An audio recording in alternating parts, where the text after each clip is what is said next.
आप सभी लोगों के नमस्ते प्रणाम। आप सबका स्वागत करत ही अपने चैनल में। और आप लोगों के बहुत ही मज़ेदार चुटकुल्ला विवाह गीत ललनवा सुनावत है। सास बहू के चुटकुल्ला ललनवा गीत।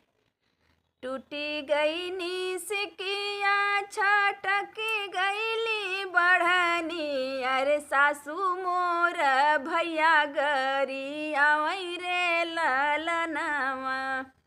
टूटी गईली सिकिया छटक गईली बढ़नी, अरे सासू मोरई भैया गरी आवई रे ललनवा। देखत जाला सासू का करत है। अरे सासू मोर भैया गरी आवई रे ललनवा।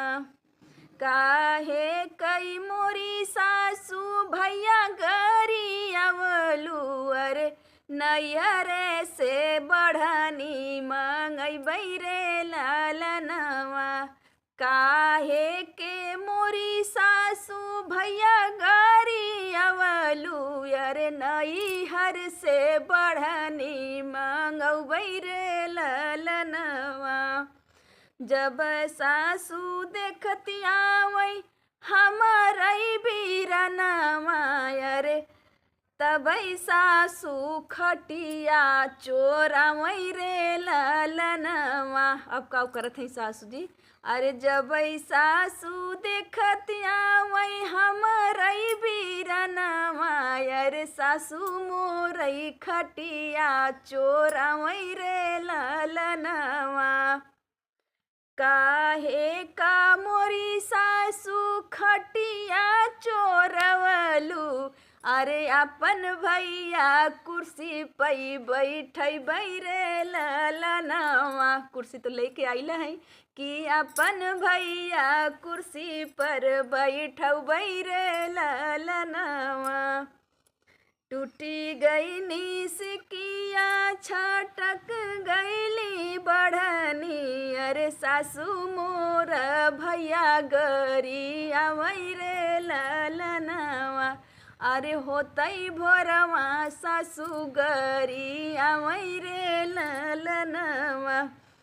जब सासू देख बनवतई भोजनवा, अरे तबई सासू थरिया चोरावई रे ललनवा। अब का करत है सासू देखत जाले आप लोगन कि जबई सासू देखई हो बनतई भोजनवा, अरे तबई सासू थरिया चोरावई रे ललनवा।